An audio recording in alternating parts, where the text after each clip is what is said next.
Kerala PSC junior accountant category number 363-364-2025 ഈ ഒരു പോസ്റ്റിന്റെ എക്സാം ഈ മാസം 25-ാം തീയതി നടക്കാൻ പോവാണ്.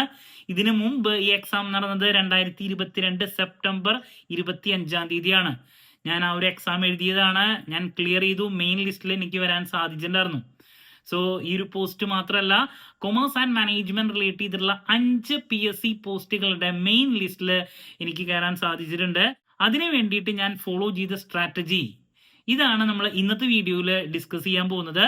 ആദ്യമായിട്ട് PSC എഴുതുന്ന സ്റ്റുഡൻസ് ഉണ്ട്, ഒരുപാട് പ്രാവശ്യം PSC എഴുതിയിട്ടും ലിസ്റ്റിലോട്ട് വരാൻ സാധിക്കാത്തവരുണ്ട്. അതുമാത്രമല്ല, ജനറൽ PSC ഒക്കെ എഴുതി സബ്ജക്റ്റ് റിലേറ്റ് ചെയ്തിട്ടുള്ള ഒരു എക്സാം ആദ്യമായിട്ട് എഴുതാൻ പോകുന്നവരുണ്ട്. ഇവർക്കൊക്കെ യൂസ്ഫുൾ ആയിരിക്കും ഈ ഒരു വീഡിയോയിലോട്ട് പോണേക്കാൾ മുമ്പ് പറയാനുള്ളത്, നമ്മുടെ സ്ഥാപനം Kerala PSC commerce and management relate ചെയ്തിട്ടുള്ള എല്ലാ പോസ്റ്റുകൾക്കും ഓൺലൈൻ ആയിട്ട് കോച്ചിങ് പ്രൊവൈഡ് ചെയ്യുന്ന സ്ഥാപനമാണ്. നമ്മുടെ ആപ്പിലൂടെയാണ് ക്ലാസ്സസ് അവൈലബിൾ ആവുക. Live sessions, recorded sessions, PDF notes, MCQ practices, previous year question paper discussion, mock test, അങ്ങനെ സ്റ്റുഡൻസിന് വേണ്ടിയിട്ടുള്ള എൻറ്റയർ സപ്പോർട്ട് നമ്മൾ പ്രൊവൈഡ് ചെയ്യുന്നുണ്ട് കേട്ടോ. സോ നമ്മുടെ ക്ലാസ്സിൽ ജോയിൻ ചെയ്ത് പഠിച്ച് Kerala PSC commerce and management relate ചെയ്തിട്ടുള്ള പോസ്റ്റുകൾ ക്രാക്ക് ചെയ്യാൻ താല്പര്യമുള്ള സ്റ്റുഡൻസിന് ഡിസ്ക്രിപ്ഷൻ ബോക്സിലുള്ള എൻ്റെ വാട്സപ്പ് നമ്പറിൽ കോൺടാക്ട് ചെയ്യാം, ക്ലാസ്സസ് ആക്സസ് ചെയ്യാം. നമ്മൾ ജൂനിയർ അക്കൗണ്ടിൻ്റെ 3 ബാച്ചസ് ഇപ്പോൾ പ്രൊവൈഡ് ചെയ്യുന്നുണ്ട്. നമ്പർ 1 മോക്ക് ടെസ്റ്റ് മാത്രം നിങ്ങൾക്ക് മതിയെങ്കിൽ ആ ഒരു batch. Number 2 10 മൊഡ്യൂളിൻ്റെയും MCQs plus mock test ആ ഒരു ബാച്ച്. നമ്പർ 3 ക്രാഷ് ബാച്ച്, അതിൽ ക്ലാസ്സസ്, MCQs, മോക്ക് ടെസ്റ്റ് എല്ലാതും ഉണ്ടായിരിക്കും. അപ്പം നിങ്ങൾക്ക് ലാസ്റ്റ് ഇനി ഈ ഒരു 10 ദിവസത്തിൽ ഏത് ബാച്ചാണ് നിങ്ങൾക്ക് താല്പര്യമെങ്കിൽ ഡിസ്ക്രിപ്ഷൻ ബോക്സിലുള്ള എൻ്റെ വാട്സപ്പ് നമ്പറിൽ കോൺടാക്ട് ചെയ്ത് പറഞ്ഞാൽ മതി, ആക്സസ് ചെയ്യാൻ സാധിക്കും. ഓക്കെ, സോ നമുക്ക് എന്തെങ്കിലും വീഡിയോയിലോട്ട് കിടക്കാം. അപ്പോൾ PSC എക്സാം എഴുതാൻ പോകുമ്പോൾ നിങ്ങൾ മനസ്സിലാക്കണം, നിങ്ങളുടെ ഒരു ജീവിതത്തിൽ വരുന്ന മാറ്റമാണ് ഒരു PSC എക്സാം കൊണ്ട് ഉണ്ടാകുന്നത്. കാരണം നിങ്ങൾക്കൊരു ജോലിയാണ് അവിടെ ലഭിക്കുന്നത്. സോ സാധാരണ ഒരു യൂണിവേഴ്സിറ്റി എക്സാമോ അതല്ലെങ്കിൽ ഇപ്പോൾ കോമ്പറ്റേറ്റീവ് എക്സാമോ ആയിട്ടുള്ള നെറ്റ് എക്സാമോ അതുപോലെയല്ല. നിങ്ങളിത് ക്ലിയർ ചെയ്ത് കഴിഞ്ഞാൽ നിങ്ങൾക്കൊരു ജോലിയാണ് കിട്ടുന്നത്. സോ ഒരുപാട് പേര് സബ്ജക്ട് നോളജുള്ള കുട്ടികൾ PSC എക്സാം എഴുതിയിട്ട് കിട്ടാത്തവർ നമുക്ക് കാണാൻ സാധിക്കും. അപ്പോൾ നിങ്ങൾ മനസ്സിലാക്കണം, PSC ക്രാക്ക് ചെയ്യണമെങ്കിൽ സബ്ജക്ട് നോളജ് ഉണ്ടായാൽ മാത്രം പോരാ. അവിടെ അതിൻ്റെ കൂടെ വേണ്ട ഒരു ഇമ്പോർട്ടൻ്റ് ആയിട്ടുള്ള കാര്യമാണ് സ്റ്റുഡൻസിൻ്റെ ആറ്റിറ്റ്യൂഡ്. ഇത് രണ്ടും ഒരുപോലെ വരുമ്പോഴാണ് PSC നിങ്ങൾക്ക് ക്രാക്ക് ചെയ്യാൻ സാധിക്കുക. ഇതിലെ സബ്ജക്ട് നോളജിനെ പറ്റിയിട്ട് ഞാൻ പറയാം. അതിനേക്കാൾ മുമ്പ് നിങ്ങൾ നിർബന്ധമായും PSC എക്സാം എഴുതാൻ പോകുമ്പോൾ ഫോളോ ചെയ്യേണ്ട 1-2 കാര്യങ്ങൾ, നിങ്ങളുടെ ആറ്റിറ്റ്യൂഡ് എങ്ങനെയായിരിക്കണം, ഇതാണ് ആദ്യം മെൻഷൻ ചെയ്യുന്നത് ഞാൻ. സോ നിങ്ങളുടെ എക്സാം 90 മിനിറ്റ് ഡ്യൂറേഷൻ ഉള്ള ഒന്നാണ്. 100 ചോദ്യങ്ങൾ നിങ്ങൾ അറ്റൻഡ് ചെയ്യണം. ഒരു ചോദ്യത്തിന് 1 മാർക്ക്, ദെൻ നെഗറ്റീവ് മാർക്ക് അവിടെ 1/3 വരുന്നുണ്ട്. സോ ഈ ഒരു 90 മിനിറ്റിലെ നിങ്ങളുടെ പെർഫോമൻസിന്റെ ബേസിലാണ് എല്ലാതും ഇരിക്കുന്നത്. കുട്ടികൾക്ക് എക്സാമിന്റെ സമയത്ത് തീരെ കീപ്പ് ചെയ്യാൻ പറ്റാത്തൊരു കാര്യമാണ് വളരെ കൂളായിട്ടുള്ള ഒരു ആറ്റിറ്റ്യൂഡ്. അത് പലപ്പോഴും കുട്ടികളിൽ കാണാറില്ല. പഠിക്കുന്ന സമയത്ത് എത്രത്തോളം ആൾക്കാർ ഈ ഒരു എക്സാമിന് വേണ്ടിയിട്ട് അപ്ലൈ ചെയ്തിട്ടുണ്ട് അവർക്കറിയണം. ഇപ്പോൾ 90,000 ആൾക്കാരുണ്ടെങ്കിൽ ഹൈ കോമ്പറ്റീഷൻ ആണല്ലോ, ഞാൻ ഈ എക്സാം എഴുതിയിട്ട് വല്ല കാര്യമുണ്ടോ? ദെൻ അത് മാത്രമല്ല, പഠിക്കുന്ന സമയത്ത് മറ്റുള്ള ആൾക്കാരുടെ പ്രിപ്പറേഷൻ, അവർ ഇതിനേക്കാൾ മുമ്പ് കോച്ചിങ് ഒക്കെ എടുത്ത് പഠിച്ചു തുടങ്ങിയിട്ടുണ്ടായിരിക്കും. ഞാൻ ചിലപ്പോൾ ലാസ്റ്റ് മൊമെന്റിലാണ് എൻ്റെ പഠനം ആരംഭിച്ചിട്ടുള്ളത്. സോ അതുകൊണ്ട് തന്നെ എനിക്കിത് ക്രാക്ക് ചെയ്യാൻ പറ്റുമോ? ഇങ്ങനെ PSC എക്സാമിന് പ്രിപ്പയർ ചെയ്യാൻ പോകുന്നേക്കാൾ മുമ്പ് സാധാരണ കുട്ടികളുടെ ഭാഗത്ത് നിന്ന് വരുന്ന ഏറ്റവും ഇമ്പോർട്ടൻ്റ് ആയിട്ടുള്ള കുറച്ച് തെറ്റുകളാണ് ഞാനിപ്പോൾ പറഞ്ഞത്. നിങ്ങളിതൊക്കെ നിങ്ങളും ചെയ്തിട്ടുണ്ടായിരിക്കും. ചിലപ്പോൾ ഒരു വേക്കൻസി ഉണ്ടാവുള്ളൂ എന്നൊക്കെ കാണുമ്പോൾ അപ്ലൈ ചെയ്യാത്ത കുട്ടികൾ, നമ്പർ ഓഫ് കാൻഡിഡേറ്റ്സ് കൂടിയാൽ അപ്ലൈ ചെയ്യാത്ത കുട്ടികൾ, ദെൻ പഠനത്തിൽ കമ്പയർ ചെയ്യുന്ന കുട്ടികൾ, കുറച്ച് സമയം ഇപ്പോൾ 10 ദിവസമുള്ളെങ്കിലും ഇനിയിപ്പോൾ എന്ത് ചെയ്യാനാണ് എന്ന് ചിന്തിക്കുന്നവർ. അപ്പോൾ ഇതൊന്നും നിങ്ങളുടെ ഭാഗത്ത് നിന്ന് വരാൻ പാടില്ല. ഇതൊക്കെ എടുത്ത് കളഞ്ഞാൽ മാത്രമേ നേരത്തെ ഞാൻ പറഞ്ഞ 90 മിനിറ്റ്സിൻ്റെ പെർഫോമൻസ് സൂപ്പർ ആവുള്ളൂ. അതുമാത്രമല്ല, എക്സാം ഹോളിൽ നിങ്ങളിത് എഴുതുന്ന സമയത്ത്, ഇപ്പോൾ ഞാൻ എൻ്റെ കാര്യം പറയാണ്, ഞാൻ 100% കൂളായിട്ടാണ് എല്ലാ എക്സാംസും, എസ്പെഷ്യലി സബ്ജക്ട് ബേസ് ചെയ്തിട്ടുള്ള എക്സാംസ് ഞാൻ അറ്റൻഡ് ചെയ്തിട്ടുള്ള. അതിൻ്റെ കാരണം നമ്പർ 1, ഞാൻ ഈ എക്സാം എഴുതാൻ പോകുന്നത് എനിക്ക് ജോലി കിട്ടാൻ വേണ്ടിയിട്ടല്ല. ഞാനിപ്പോൾ മെയിൻ ലിസ്റ്റിൽ വന്നിട്ടും ഞാൻ ജോലിക്ക് പോയിട്ടില്ല. നമ്മൾ നമ്മുടെ സ്ഥാപനത്തിൽ കൊമേഴ്സ് ആൻഡ് മാനേജ്മെന്റ് റിലേറ്റ് ചെയ്തുള്ള പോസ്റ്റുകളുടെ കോച്ചിങ് കൊടുക്കുന്നുണ്ടായിരുന്നു. അപ്പോൾ കോച്ചിങ്ങിൻ്റെ കൂടെ തന്നെ ഞാൻ ഈ പോസ്റ്റിന് അപ്ലൈ ചെയ്തു. എക്സാം എങ്ങനെയാണെന്ന് അറിയാൻ വേണ്ടിയിട്ട് നമ്മൾ എന്ത് ചെയ്യുന്നു, പോയി എഴുതുന്നു. സോ നമ്മുടെ കോച്ചിങ്ങിൻ്റെ രീതി ഞാൻ നേരത്തെ പറഞ്ഞിട്ടുണ്ടായിരുന്നു. ക്ലാസ്സസ് കൊടുക്കുന്നു, അതിൻ്റെ MCQ practice, last mock test, ഇതൊക്കെ ഉണ്ട്. അപ്പോൾ ഇതൊക്കെ ഞാൻ എടുക്കുന്നുണ്ട്, മോക്ക് ടെസ്റ്റ് ആണെങ്കിലും പ്രാക്ടീസ് ആണെങ്കിലും ഒക്കെ. അപ്പോൾ ഞാൻ ആ കറക്റ്റ് ഓളത്തിൽ വരുന്നു. ദെൻ എക്സാമിൻ്റെ സമയത്ത് അവിടെ പോയി എനിക്ക് വേറെ ചിന്തകളൊന്നുമില്ല. ഇതെനിക്ക് ക്രാക്ക് ചെയ്തില്ലെങ്കിൽ എന്തെങ്കിലും പ്രശ്നം ഉണ്ടാവുമെന്നോ അതല്ലെങ്കിൽ ഇത്രത്തോളം ആൾക്കാർ കോമ്പറ്റീഷന് വേണ്ടിയിട്ട് എൻ്റെ മുമ്പിൽ നിൽക്കുന്നുണ്ടെന്നോ ഇതൊന്നും ഞാൻ ചിന്തിക്കുന്നില്ലേ. ഞാൻ 100% കൂളാ. എനിക്കൊരു പ്രാക്ടീസ് പോലെ ഞാൻ ഓൾറെഡി 10 ദിവസം അല്ലെങ്കിൽ 15 ദിവസം മോക്ക് ടെസ്റ്റ് ചെയ്തു കുട്ടികളുടെ കൂടെ. പിറ്റേ ദിവസം ഞാൻ എന്ത് ചെയ്തു, ഒരു 90 മിനിറ്റ്സ് നേരത്തെ ചെയ്ത അതേ പരിപാടി ചെയ്യാണ്. അപ്പോൾ എനിക്കൊരു എക്സ്പീരിയൻസ് പോലെയായിരുന്നു ഈ പറഞ്ഞ എല്ലാ PSC എക്സാംസും. അതല്ലാണ്ട് നമ്മൾ അതിൻ്റെ എൻഡ് റിസൾട്ട് എനിക്കിത് ക്രാക്ക് ചെയ്യാൻ പറ്റുമോ, മെയിൻ ലിസ്റ്റിൽ കയറോ, എക്സാം എത്രത്തോളം ടഫസ്റ്റ് ആണ്, ഇതിനെ പറ്റിയിട്ട് ഒന്നും ഞാൻ ചിന്തിക്കാറില്ല. പറ്റിയിട്ട് ഒന്നും ചിന്തിക്കാണ്ട് എത്രത്തോളം കൂളായിട്ട് നിങ്ങൾക്ക് ആ 90 മിനിറ്റ് പ്രസൻറ്റ് ചെയ്യാൻ സാധിക്കുന്നോ അവിടെയാണ് നിങ്ങളുടെ നമ്പർ 1 എഡ്ജ് എന്ന് പറയണത്. കാരണം എല്ലാ എക്സാംസും മൈൻഡിൻ്റെ കളിയാണ്. എത്രത്തോളം നിങ്ങൾ പഠിച്ചാലും ആ ഒരു മൊമെൻറ്റിൽ നിങ്ങൾ ബ്ലാങ്ക് ആവുകയോ ഓവർ തിങ്കിങ് കൊണ്ട് പഠിച്ചതൊക്കെ കയ്യിന്നു പോവുകയോ ചെയ്യാനുള്ള സാധ്യത പലപ്പോഴും കൂടുതലാണ്. നിങ്ങളുടെ മൈൻഡ് എത്രത്തോളം കൂളാകുന്നോ, എൻഡ് റിസൾട്ടിനെ പറ്റിയിട്ട് ചിന്തിക്കാണ്ടിരിക്കുക. ദെൻ ഈ എക്സാം ഇപ്പോൾ ക്രാക്ക് ചെയ്തില്ലെങ്കിൽ എനിക്കൊരു പ്രശ്നമില്ല, അതിനെ പറ്റിയിട്ട് ആലോചിക്കാതിരിക്കുക. ഇങ്ങനെയൊക്കെ നിങ്ങൾക്ക് സാധിക്കുമെങ്കിൽ നിങ്ങൾ ഓൾറെഡി പഠിച്ചു വെച്ച കാര്യങ്ങൾ കുറച്ചുകൂടി നല്ല രീതിയിൽ പ്രസൻറ്റ് ചെയ്യാൻ സാധിക്കും. ഈസി ആയിട്ട് പഠിച്ചു വെക്കാൻ നിങ്ങളുടെ തലയിലേക്ക് ഓടി വരുന്നുള്ളതാണ്. നേരെ മറിച്ച് നിങ്ങൾക്ക് സബ്ജക്റ്റ് നോളജ് ഉണ്ട്, അപ്പുറത്ത് നിങ്ങളുടെ ആറ്റിറ്റ്യൂഡ് എന്ന് പറയുന്നത് വേവലാതികളും പ്രശ്നങ്ങളും മൈൻഡിൽ ഓവർ തിങ്കിങ്ങും ഇതൊക്കെ ആണെങ്കിൽ ആ ഒരു 90 മിനിറ്റ്സ് നിങ്ങളുടെ പ്രസൻറ്റേഷൻ എന്ന് പറയുന്നത് പലപ്പോഴും കോംപ്ലിക്കേറ്റഡ് ആവാനുള്ള സാധ്യത വളരെ കൂടുതലാണ്. അപ്പോൾ ഇത് എൻ്റെ എക്സ്പീരിയൻസിൽ നിന്നാണ് പറയുന്നത്. എൻ്റെ ചെറിയ പ്രായത്തിൽ 10-22 വയസ്സിലൊക്കെ ഞാൻ PSC എക്സാം പോയി എഴുതിയിട്ടുണ്ട്. അത് വെറുതെ പോയി എഴുതുന്നതാ. അതിനുശേഷം ഞാൻ കോച്ചിങ് ഒക്കെ കൊടുത്ത് ഞാൻ ഈ പറഞ്ഞ പോലെ എക്സാം എഴുതാൻ പോയപ്പോൾ ഉണ്ടായ എൻ്റെ ആറ്റിറ്റ്യൂഡാണ് ഞാൻ നിങ്ങളുടെ അടുത്ത് പറഞ്ഞത്. അപ്പോൾ നമ്മൾ എൻഡ് റിസൾട്ടിനെ പറ്റിയിട്ട് ചിന്തിക്കുന്നില്ല. അപ്പോൾ എത്രത്തോളം നിങ്ങൾ എൻഡ് റിസൾട്ടിനെ പറ്റിയിട്ട് ചിന്തിക്കാണ്ട് കൂളായിട്ട് എക്സാം എഴുതാൻ പോകുന്നുണ്ടെങ്കിൽ അത്രത്തോളം നിങ്ങൾക്കൊരു എഡ്ജ് ലഭിക്കും. അത് നിങ്ങൾക്ക് സാധിക്കണമെങ്കിൽ എഴുതാൻ പോകുന്നത് ജസ്റ്റ് നിങ്ങൾ തലേദിവസം നടത്തിയിട്ടുള്ള മോക്ക് ടെസ്റ്റിൻ്റെ അതേപോലൊരു സാധനം മാത്രമാണ് എന്ന് വിചാരിച്ച് പോയി എഴുതുക. അപ്പോൾ അത്രത്തോളം ടെൻഷൻ കുറയും. അപ്പോൾ അതിനെന്താ വേണ്ടേ, നമ്മൾ പറഞ്ഞിട്ടായിരുന്നു പഠിക്കുന്ന സമയത്ത് നിങ്ങൾ ഫോളോ ചെയ്യേണ്ട ഒരു സ്ട്രാറ്റജി. സിലബസ് ഓറിയൻറ്റഡ് ആയിട്ട് പഠിക്കണം, MCQs പ്രാക്ടീസ് ചെയ്യണം എന്നൊക്കെ. അതിൻ്റെ കൂടെ തന്നെ നിങ്ങളെ ഇനിയുള്ള ഈ ഒരു 10 ദിവസമെങ്കിലും നിർബന്ധമായും എല്ലാ ദിവസവും ഒരു മോക്ക് ടെസ്റ്റ് എങ്കിലും ചെയ്തിരിക്കണം.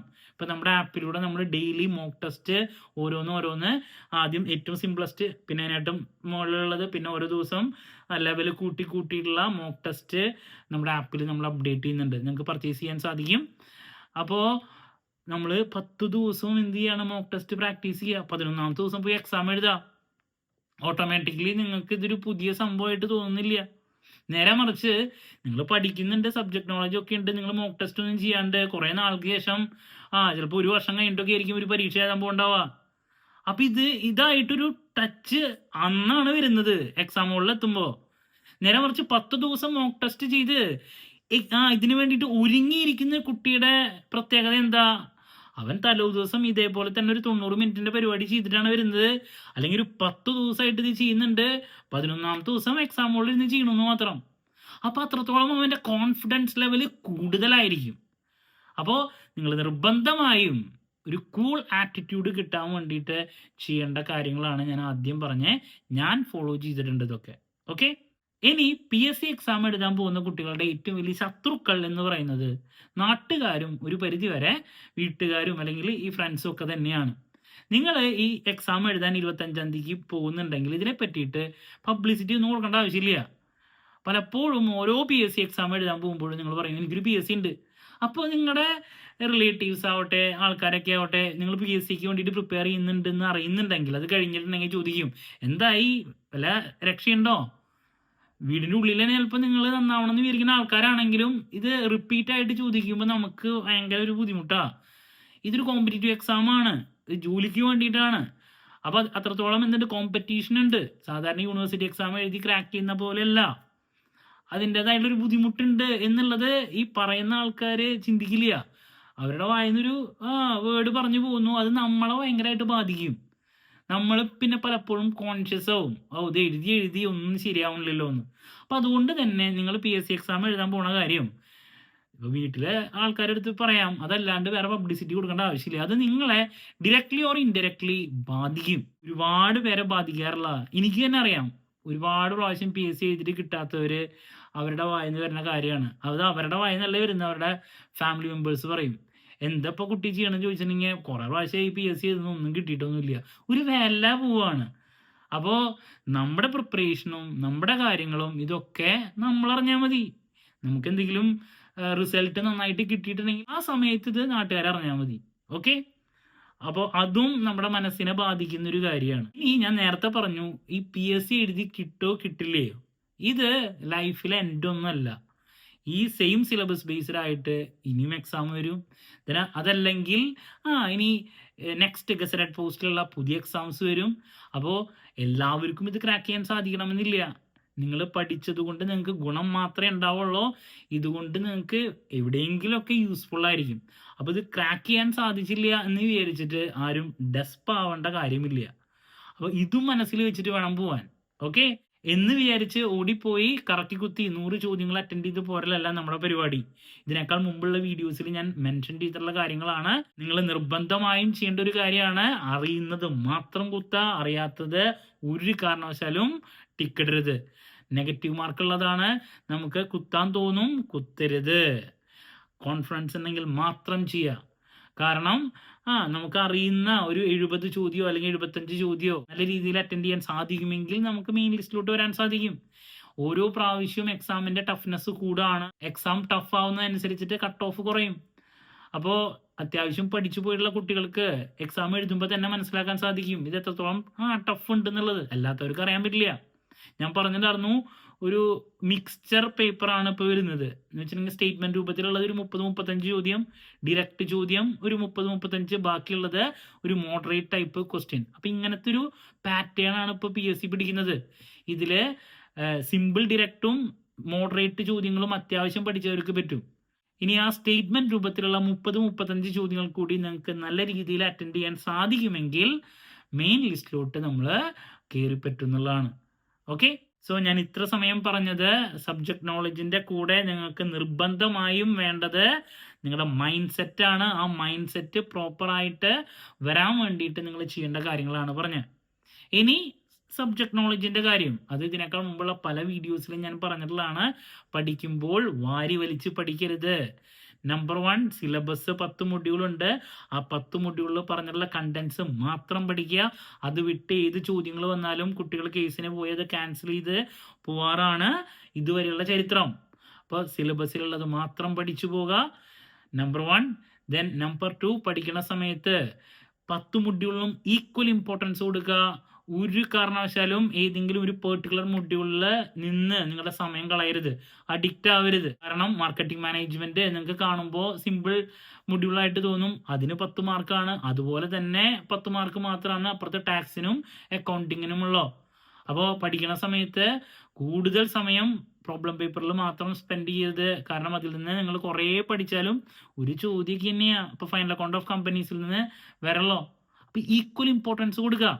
അപ്പോൾ അതുകൊണ്ട് നിങ്ങൾക്ക് പഠിക്കുമ്പോൾ ഫോളോ ചെയ്യാൻ പറ്റുന്ന ഒരു സ്ട്രാറ്റജിയാണ് ഞാൻ നേരത്തെ പറഞ്ഞിട്ടുണ്ടായിരുന്നു ഇതിനേക്കാൾ മുമ്പുള്ള വീഡിയോയിൽ. 10 മൊഡ്യൂളിൽ 6 മൊഡ്യൂൾ തിയറി മൊഡ്യൂൾസ് ആണ്. അത് ആദ്യം പഠിച്ച് അവസാനിപ്പിക്കുക, ക്വിക്കായിട്ട് പറ്റും. അവിടെ തന്നെ 60 ചോദ്യങ്ങൾ നമ്മുടെ കയ്യിലോട്ട് കിട്ടി. അപ്പോൾ നിങ്ങൾ ഈ തിയറി മൊഡ്യൂൾസിനെ ഒരു കാരണവശാലും അണ്ടർ എസ്റ്റിമേറ്റ് ചെയ്യരുത്. പലപ്പോഴും കുട്ടികൾ അണ്ടർ എസ്റ്റിമേറ്റ് ചെയ്ത് ലാസ്റ്റ് മൊമെന്റിൽ വെക്കും. ഓവർ കോൺഫിഡൻ്റ് ആയിട്ട് കാര്യമായിട്ടൊന്നും പഠിക്കില്ല, ജസ്റ്റ് ഒന്ന് പൊടി തട്ടിപ്പോവും. എക്സാമുകളിൽ എത്തുമ്പോൾ കൺഫ്യൂഷൻ വന്ന് നല്ല രീതിയിൽ തിയറി മൊഡ്യൂൾസിലത്തെ ചോദ്യങ്ങൾ അറ്റൻഡ് ചെയ്യാൻ പറ്റാത്തൊരവസ്ഥയിലോട്ട് എത്തുന്നുള്ളതാണ്. അപ്പോൾ പഠിക്കുമ്പോൾ നിങ്ങൾ നേരത്തെ പറഞ്ഞ ഈക്വൽ ഇമ്പോർട്ടൻസ് കൊടുത്ത് പഠിക്കാൻ ശ്രമിക്കുക. ഒന്നിനെയും വില കുറച്ച് കാണരുത്. ഓക്കെ. ഇനി എക്സാമിൻ്റെ സമയത്ത് നിങ്ങൾ എപ്പോഴും പ്രതീക്ഷിക്കേണ്ട ഒരു കാര്യം ഈസിയസ്റ്റ് ക്വസ്റ്റ്യൻസ് അല്ല. Always expect difficult questions. Question paper difficult ആവുന്ന മുൻകൂട്ടി തലയിൽ വെച്ച് പോകുക. അങ്ങനെ ആവുമ്പോൾ ഡിഫിക്കൽട്ടായുള്ള ചോദ്യമാണ് വരുന്നതെങ്കിൽ നമ്മൾ മനസ്സിൽ പ്രിപ്പയർഡ് ആണ്. എളുപ്പമുള്ളതാണെങ്കിൽ ഈസി ആയിട്ട് അറ്റൻഡ് ചെയ്ത് പോരാ. അതല്ലാണ്ട് ഡിഗ്രി ലെവലാണ്, ഈസി പേപ്പർ ആയിരിക്കുന്നു മാത്രം മനസ്സിൽ വെച്ച് പോയി കഴിഞ്ഞ് അവിടെ എത്തുമ്പോൾ PSC എക്സാമാണ്, ഞാൻ നേരത്തെ പറഞ്ഞു ജോബിന് വേണ്ടിയിട്ടുള്ളതാണ്, അവരിപ്പോഴും പാറ്റേൺ ചിലപ്പോൾ മാറ്റിയിടാം. ഡിഫറെൻ്റ് ആയിട്ടുള്ളൊരു പാറ്റേൺ ആണ് വന്നിട്ടുള്ളതെങ്കിൽ ആകെ കിളി പോവും. പിന്നെ നിങ്ങൾ മനസ്സിലാക്കണം, എല്ലാവർക്കും ഈ ഒരു ബുദ്ധിമുട്ട് തന്നെയാണ് വരാം. അപ്പോൾ എക്സാം അറ്റൻഡ് ചെയ്യുന്ന സമയത്ത് അയ്യോ ഭയങ്കര ബുദ്ധിമുട്ടായി, പഠിച്ചൊന്നും വന്നില്ല, അങ്ങനെ വിചാരിക്കരുത്. എത്രത്തോളം ടഫ്നെസ് കൂടുന്നോ ഞാൻ നേരത്തെ പറഞ്ഞു കട്ട് ഓഫ് ലെവല് കുറയും. ഇനി 100 ചോദ്യങ്ങൾ നിങ്ങൾ അറ്റൻഡ് ചെയ്യണ സമയത്ത് എപ്പോഴും ശ്രദ്ധിക്കേണ്ട ഒരു കാര്യമാണ് ഒരു ചോദ്യത്തിൽ സ്റ്റിക്ക് ചെയ്ത് അല്ലെങ്കിൽ അതിൻ്റെ ഉള്ളിൽ പെട്ടുപോകാതിരിക്കുക. ഈവൻ ദോ നിങ്ങൾക്ക് നന്നായിട്ട് അറിയുന്നൊരു ടോപ്പിക് ആണെങ്കിലും സമയം പോകാൻ സാധ്യതയുള്ളൊരു ചോദ്യമാണെങ്കിൽ അതപ്പോൾ അറ്റൻഡ് ചെയ്യരുത്. ഈസിയസ്റ്റ് ചോദ്യങ്ങൾ കാണുമ്പോഴേക്കും നമുക്ക് അറ്റൻഡ് ചെയ്യാൻ പറ്റുന്ന ചോദ്യങ്ങൾ ഉണ്ടാവും. ആ ചോദ്യങ്ങൾ ആദ്യം ക്ലിയർ ചെയ്ത് പോവുക. പ്രോബ്ലംസ് ഉണ്ടായിരിക്കും. ആ പ്രോബ്ലം ടൈപ്പ് ചോദ്യങ്ങൾ ചിലപ്പോൾ നിങ്ങൾ ആദ്യം തന്നെ അറ്റൻഡ് ചെയ്യുകയാണെങ്കിൽ നിങ്ങളുടെ സമയം ഒരുപാട് അവിടെ പോവുകയാണ് ചെയ്യുക. അപ്പോൾ നിങ്ങൾ കറക്റ്റ് ഓർഡറിൽ തന്നെ എക്സാം അറ്റൻഡ് ചെയ്യണമെന്ന് ഒരു നിർബന്ധമില്ല. നിങ്ങൾക്ക് ഏതെങ്കിലും ഈസിയസ്റ്റ് ആയിട്ടുള്ള ടോപ്പിക്കുകൾ ഉണ്ടെങ്കിൽ അത് പിക്ക് ചെയ്ത് പോവാം. ദെൻ ഞാൻ പറഞ്ഞു ഡയറക്റ്റ് ചോദ്യങ്ങൾ കാണുന്നുണ്ടെങ്കിൽ വേഗം അത് അറ്റൻഡ് ചെയ്ത് പോവാം. കാരണം എത്രത്തോളം നമുക്ക് സമയം കയ്യിലോട്ട് സേവ് ചെയ്യാൻ പറ്റുന്നോ അത്രത്തോളം നമുക്ക് ഗുണമാണ്. സോ ഇത് എക്സാമിന്റെ പ്രസന്റേഷനിൽ നിങ്ങൾ ചെയ്യേണ്ട ഒരു കാര്യമാണ്. ഞാനാണെങ്കിലും പ്രോബ്ലം ടൈപ്പ് ചോദ്യങ്ങൾ ഒരു 4-5 വരാം. അപ്പൊ അതും ഇരുന്ന് സമയം കളയരുത്. നമുക്കറിയാവുന്ന ചോദ്യങ്ങളാണെങ്കിലും ഈസിയസ്റ്റ് ചോദ്യങ്ങൾ ആദ്യം പിക്ക് ചെയ്ത് പോവുക, അതിനുശേഷം അവസാനം അതിലോട്ട് വന്നാൽ മതി. ഞാൻ ഫോളോ ചെയ്തുള്ള സ്ട്രാറ്റജിയാണ്. നിങ്ങൾക്ക് വേണമെങ്കിൽ മാറ്റി പിടിക്കാം. ഇങ്ങനെ ഫോളോ ചെയ്താൽ നമുക്ക് സമയം ലാഭിക്കാനും സാധിക്കും. ഒരു സാവധാനത്തിൽ കാര്യങ്ങൾ അവസാനിച്ച് പോകാൻ പറ്റുന്നുള്ളതാണ്. സോ ഇത്രയൊക്കെയാണ് ഞാൻ ചെയ്തിട്ടുള്ള കാര്യങ്ങൾ. സോ ഞാൻ പറഞ്ഞു സബ്ജക്ട് നോളജ് പ്രോപ്പറായിട്ട് ഉണ്ടാക്കുന്നു, MCQs പ്രാക്ടീസ് ചെയ്യുന്നു, മോക്ക് ടെസ്റ്റ് അറ്റൻഡ് ചെയ്യുന്നു, ഓട്ടോമാറ്റിക്കലി നമ്മൾ കൂളാവുന്നു. നമ്മൾ വേറെ ഒന്നിനെ പറ്റിയിട്ട് റിസൾട്ടിനെ പറ്റിയിട്ട് ബോദർ ചെയ്യുന്നില്ല. സാധാരണ മോക്ക് ടെസ്റ്റ് ഒരു ദിവസം 10 ദിവസം പ്രാക്ടീസ് ചെയ്ത അതുപോലെ തന്നെ 11ാമത്തെ ദിവസം കൂളായിട്ട് പോയി എക്സാം എഴുതുന്നു, പോരുന്നു. ഉള്ള കാര്യങ്ങളെ പറ്റിയിട്ട് ചിന്തിക്കാതിരിക്കുക. എപ്പോഴും പോസിറ്റീവ് ആറ്റിറ്റ്യൂഡ് കീപ്പ് ചെയ്യുക. ഈ ഒരു പാറ്റേൺ നിങ്ങൾ ഫോളോ ചെയ്യുകയാണെങ്കിൽ നിങ്ങൾക്ക് നിർബന്ധമായും മെയിൻ ലിസ്റ്റിലോട്ട് കയറാൻ സാധിക്കും. അതുമാത്രമല്ല, ഞാൻ വീണ്ടും പറയണു, ഇതൊന്നിൻ്റെയും എൻഡ് അല്ല. This is A competitive exam. ജോബിന് വേണ്ടിയിട്ടുള്ള എക്സാം ആണ്. എല്ലാവർക്കും ഇതിൽ കയറാൻ പറ്റണമെന്നില്ല. അപ്പോൾ ഇതല്ലെങ്കിൽ മറ്റൊരു ഓപ്പർച്യൂണിറ്റി, അതിനു വേണ്ടിയിട്ട് നമ്മൾ നിരന്തരം ട്രൈ ചെയ്തുകൊണ്ടിരിക്കണം. ഓക്കെ. എന്ത് സംശയങ്ങളുണ്ടെങ്കിലും കമൻറ്റ് ചെയ്യുക. അതിനുള്ള മറുപടി ഞാൻ വീഡിയോസിലൂടെ നൽകുന്നതായിരിക്കും. എന്തുകൊണ്ട് ഞാൻ ഈ ഒരു വീഡിയോ ചെയ്തു, കുറച്ച് ലെങ്തി ആയിട്ട് ചെയ്തു എന്ന് ചോദിച്ചിട്ടുണ്ടെങ്കിൽ, കുട്ടികൾക്ക് പഠനത്തിനേക്കാൾ കൂടുതൽ വേണ്ടത് നല്ലൊരു മൈൻഡ് സെറ്റാണ്. അത് എക്സാമിൻ്റെ സമയത്ത് കീപ്പ് ചെയ്യാൻ സാധിക്കാത്തതുകൊണ്ടാണ് നല്ല രീതിയിൽ പഠിക്കുന്ന കുട്ടികൾ പോലും മെയിൻ ലിസ്റ്റിലോട്ട് കയറാത്തത്. ഇപ്പോൾ ഈ ഡിഗ്രി ബേസ്ഡ് എക്സാംസ് ഇതിനേക്കാൾ മുമ്പ് തന്നെ എനിക്ക് തന്നെ അറിയാം, CA കഴിഞ്ഞിട്ടുള്ള കുട്ടികൾ എഴുതിയിട്ടുണ്ട്. CA കഴിഞ്ഞിട്ടുള്ളവരെ ഞാൻ എഴുതുന്ന സമയത്ത് തന്നെ അവർക്കൊന്നും ഇത് ക്ലിയർ ചെയ്യാൻ പറ്റിയിട്ടില്ല. അപ്പോൾ എന്തുകൊണ്ടാണെന്ന് ചോദിച്ചിട്ടുണ്ടെങ്കിൽ CA കാരനാണ്. അപ്പം എന്തിനാ ഞാൻ ചോദിച്ചിട്ടുണ്ട്, നീ എന്തിനാ CA കഴിഞ്ഞിട്ട് ഈ എക്സാം എഴുതാൻ വരുന്നത്? PSC ആയതുകൊണ്ടാണ് ക്ലിയർ ചെയ്യാൻ പറ്റിയിട്ടില്ല. അപ്പോൾ സബ്ജക്ട് നോളജ് ഇല്ലാണ്ടാണോ? അല്ല, ഇതിനൊരു സ്ട്രാറ്റജി ഉണ്ട്. അത് പ്രോപ്പറായിട്ട് ഫോളോ ചെയ്യാത്തത് കൊണ്ടാണ് ഇവർക്ക് ഇതൊന്നും ക്ലിയർ ചെയ്യാൻ പറ്റാത്തത്. എക്സാം ക്രാക്ക് ചെയ്യുക എന്ന് പറയുന്നത് ഒരു ഡിഫറൻറ്റ് സ്കില്ലാണ്. അത് നിങ്ങൾ ഉണ്ടാക്കിയെടുക്കണം. ഓക്കെ. സോ എന്ത് ഡൗട്ട് ഉണ്ടെങ്കിലും കമൻറ്റ് ചെയ്യുക. അതിനുള്ള മറുപടി ഞാൻ വീഡിയോസിലൂടെ നൽകുന്നതായിരിക്കും. മറ്റൊരു വീഡിയോയുമായി വീണ്ടും കാണാമെന്നുള്ള പ്രതീക്ഷയോടെ നിർത്തുന്നു. This is Kiran CS signing off. Have a nice day. Thank U.